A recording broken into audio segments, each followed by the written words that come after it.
Bonjour à Marie-Héloïse qui est présente aujourd'hui dans ce podcast. Bienvenue aux personnes qui vont nous écouter aujourd'hui. Comment vas-tu? Bonjour, moi ça va très bien, je suis ravie d'être ici avec toi. Est-ce que tu veux te présenter pour ceux qui ne te connaissent pas, qui souhaitent en savoir un peu plus sur toi aujourd'hui? Alors moi je m'appelle Marie-Héloïse, j'ai 28 ans, je suis thérapeute, à côté de ça je bosse dans un lycée, je donne des cours et je suis atteinte d'endométriose et d'adénomiose. Quel a justement été ton parcours face à la maladie?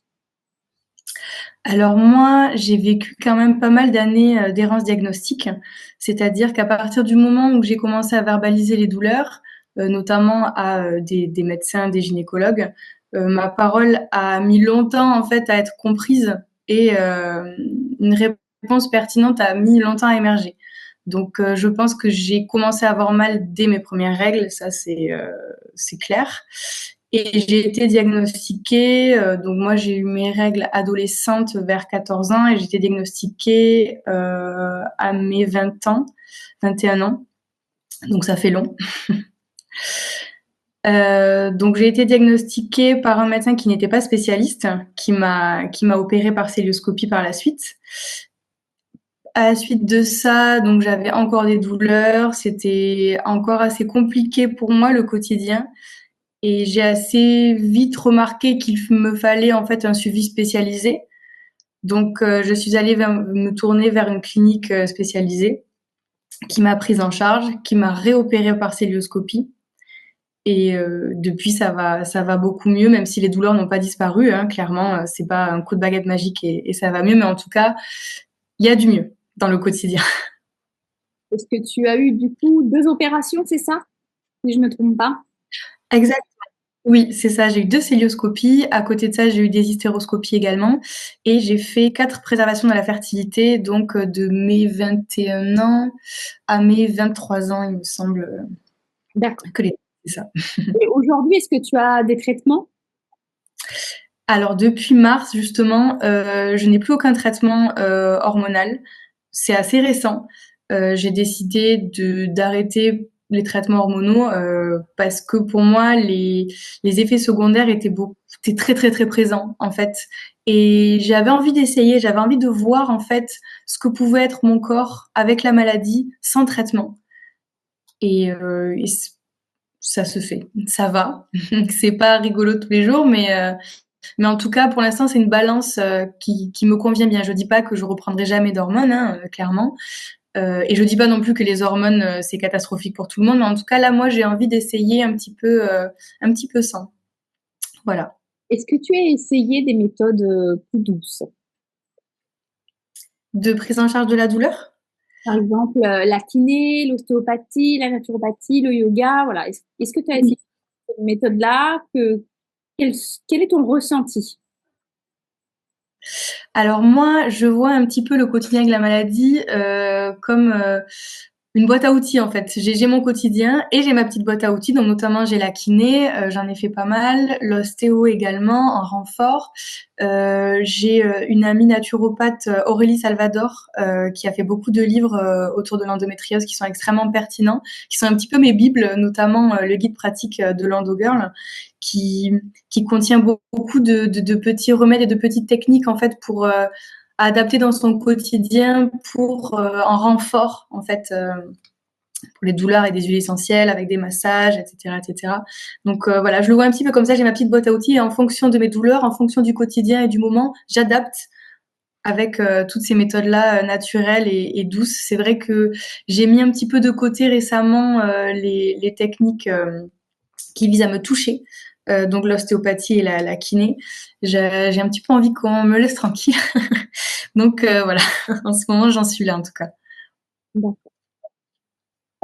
Et quel a été ton impact au niveau professionnel, peut-être personnel aussi?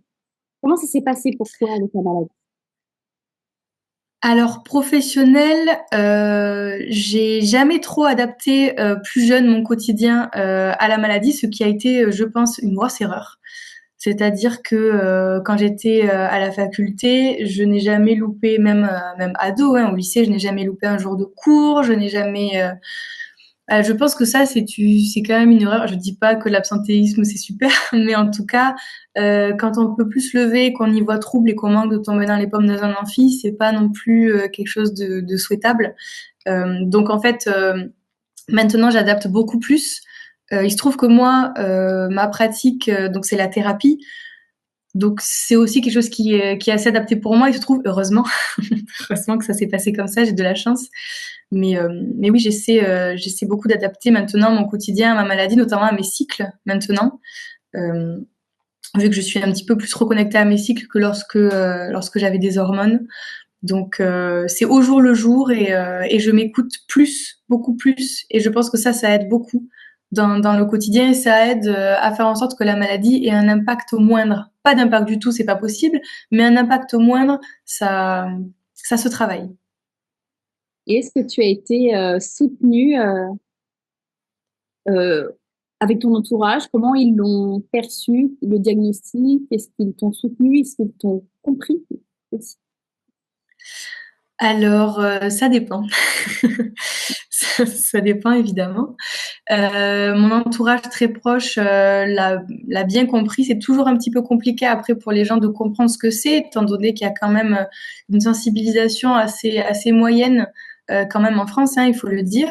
Même si on en parle beaucoup plus, c'est quand même encore assez compliqué. Lorsqu'on demande à des gens lambda ce qu'est l'endométriose, une réponse précise et complète est toujours difficile à obtenir. Donc c'est vrai que j'ai ressenti quand même un peu avec mon entourage, mais ils m'ont quand même beaucoup soutenue, notamment ma maman qui a été très présente avec moi et qui a fait tout ce parcours-là de diagnostic et d'opération avec moi à mes côtés. Même si au début j'ai décidé de le faire seule, hein, c'est-à-dire que j'ai commencé à prendre les rendez-vous toute seule, j'allais au rendez-vous toute seule. J'ai vite compris que, en tout cas pour moi, c'était pas possible de ne pas être soutenue et de ne pas avoir quelqu'un à mes côtés parce qu'en fait, je ne mesurais pas à quel point ça allait être compliqué tout ce parcours-là. Donc voilà, elle est encore présente à mes côtés encore aujourd'hui. Hein. Euh, et voilà, j'ai senti quand même, oui, j'étais soutenue quand même. Même si je suis assez solitaire, c'est vrai que oui, il y a eu du soutien, heureusement. C'est important d'être soutenu et de ne pas se sentir seul. On n'en a pas parlé, mais quelles a été les douleurs que tu as pu ressentir face à l'endométriose? Quelles sont les douleurs que cela t'a provoqué? Alors, tu viens de dire que tu pleuvais, tu pouvais beaucoup, tu ne pouvais plus marcher. Tu avais d'autres douleurs, des douleurs au ventre? Est-ce que ça t'a causé des troubles urinaires, digestifs? Oh oui, alors moi j'ai un sacré package, j'ai un petit peu la totale, des fois j'ai l'impression. Alors ça dépend encore une fois du moment du cycle, mais ça peut aller de fortes douleurs assez violentes, assez aiguës au ventre, à une douleur assez diffuse d'inflammation, à ne plus pouvoir marcher parce que donc la douleur se diffuse dans les jambes. J'ai des douleurs aux épaules, j'ai des douleurs lorsque je vais uriner certaines fois, lorsque je vais à la selle. J'ai des douleurs en fait un petit peu tout le temps en fonction de l'inflammation, du stress évidemment parce qu'on sait que tout ça est extrêmement corrélé. Euh, Quant à dater le début de ces douleurs-là, je me souviens en fait avoir eu ces douleurs d'endométriose avant mes règles, notamment. C'est vrai que on n'en parle pas assez, mais c'est Marie-Rose Gallès dans son livre Ce que les autres pays ont à nous apprendre, qui en parle qu'en fait il y a des recherches qui ont été menées qui expliquent qu'en fait voilà l'endométriose peut être visible et présente et les douleurs notamment avant l'apparition des premières règles. Et en tout cas, je pense que c'est mon cas parce que certaines douleurs, notamment lorsque je m'asseyais, ont été présentes depuis, je pense, mes 8-9 ans jusqu'à ma deuxième opération. Et maintenant, je ne les ai plus parce que je peux m'asseoir là actuellement devant vous sans problème. D'accord. En tout cas, merci pour ce partage. Est-ce que tu aurais un conseil à donner aux personnes qui vont éventuellement nous écouter? S'écouter. S'écouter, je pense que c'est le conseil que je donnerais, humblement. Voilà. Se prendre du temps pour soi, peut-être pas trop donner peut-être pour les autres et savoir se préserver justement. Exactement, ouais, c'est tout à fait ça. Lever le pied et savoir s'arrêter quand il le faut. C'est vrai qu'on a tendance à trop donner au travail, trop donner dans sa vie perso et Et puis on s'arrête au moment en fait fatidique où vraiment on n'en peut plus. C'est ça, et puis il y a aussi cet aspect sociétal qui fait qu'en tant que femme, on nous en demande beaucoup, et nous, du coup, on se met une grosse pression à devoir être là, à devoir être présente, à devoir pas trop dire, et des fois on a l'impression qu'on dit trop, du coup on dit pas assez, du coup voilà, il y a tout ce package-là en fait de pression sociétale qui fait que c'est d'autant plus dur pour nous d'arriver à nous arrêter, à nous écouter, alors que la société nous crie en fait de continuer d'être des femmes fortes qui peuvent tout faire, la vie privée, la vie professionnelle, la vie amicale, la vie familiale. On se met toute cette pression-là et en fait essayer de s'en détacher. Alors c'est facile à dire, mais ça peut aider, voilà, se reconnecter à soi et voilà, s'écouter vraiment, et quand on n'en peut plus, Et dans une arrêter. société où c'est normal d'avoir mal, entre guillemets, faut pas se plaindre, voilà, c'est normal, voilà, faut tout le temps se booster, il y a des choses à faire, faut les faire, quoi. Tais-toi et avance, alors que non. Et je le ressens d'autant plus, cette pression, moi, en étant maman. Voilà, te plains pas, t'es fatiguée, c'est normal, fais les choses, c'est normal. Enfin, voilà, et puis je pense quand on est confronté à la maladie et quand on est maman, je pense qu'il faut choisir ses combats.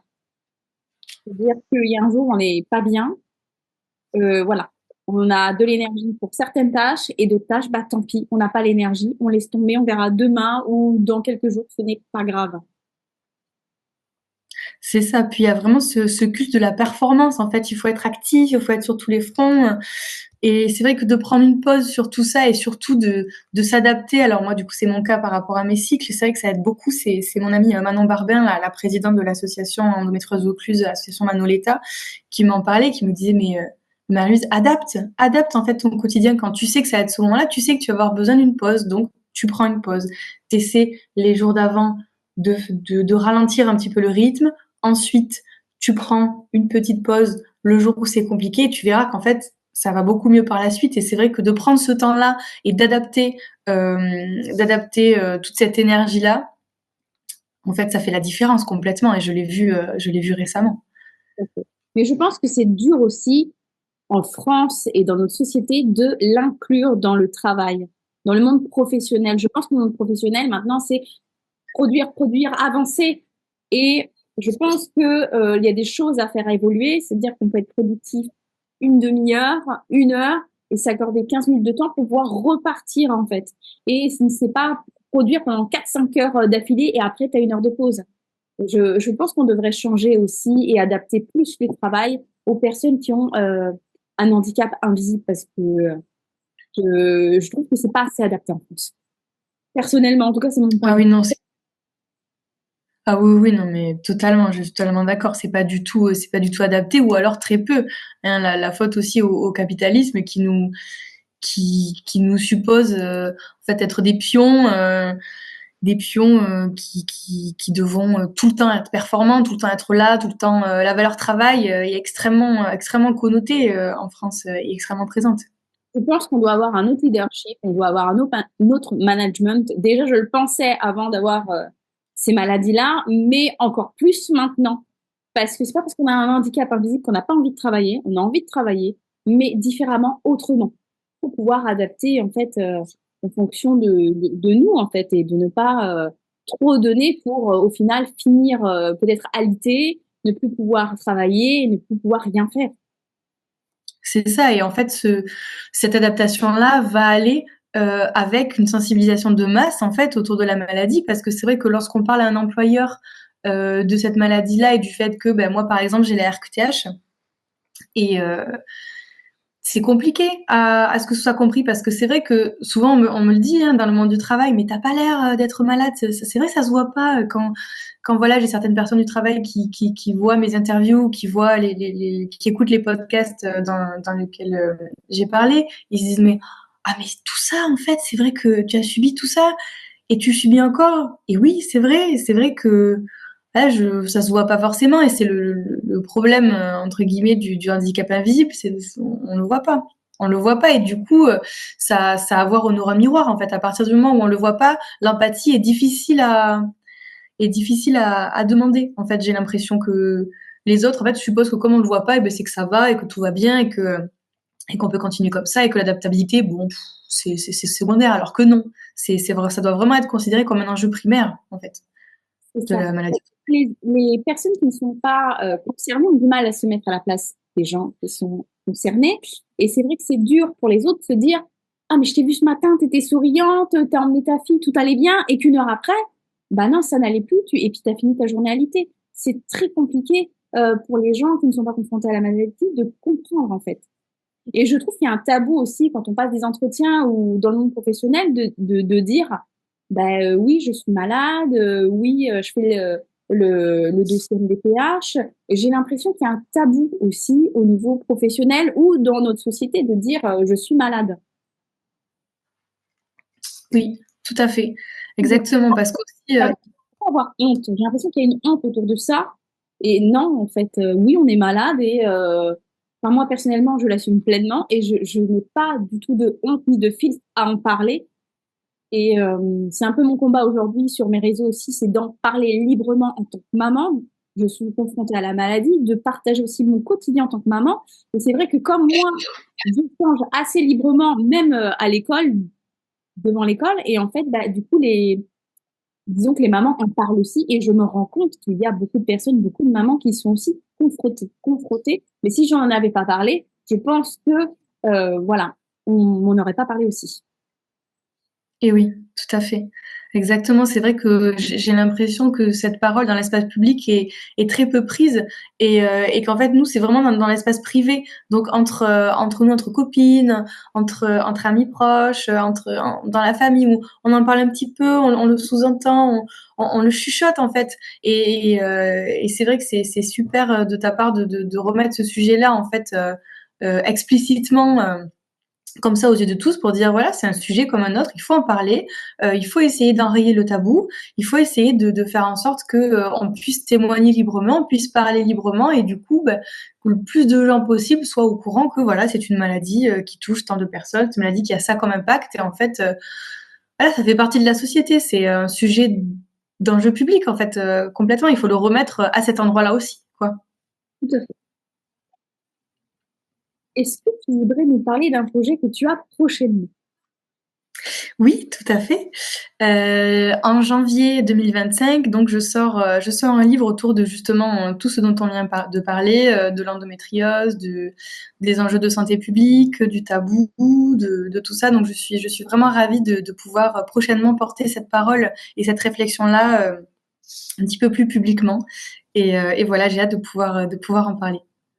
En tout cas, je partagerai sur mes réseaux tous les liens de ce livre parce que j'ai hâte aussi, il m'intéresse énormément.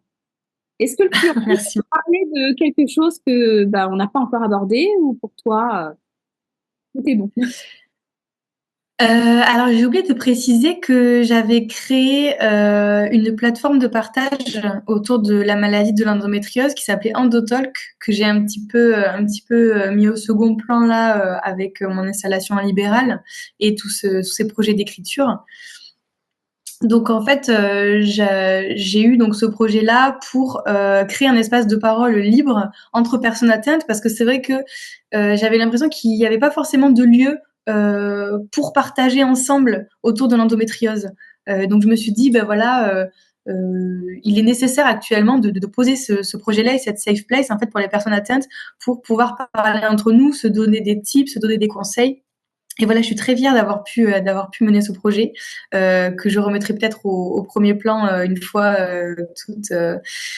tous mes objectifs là de cette année un petit peu passés. Mais voilà, ça je voulais en parler un petit peu. C'est important d'en parler, c'est très intéressant aussi. Et n'hésite pas à me donner les liens, je pourrais les mettre aussi dans la description de ce podcast. En tout cas, merci pour ton partage, merci pour ton temps. Prends soin de toi et à bientôt. Merci beaucoup. Au revoir.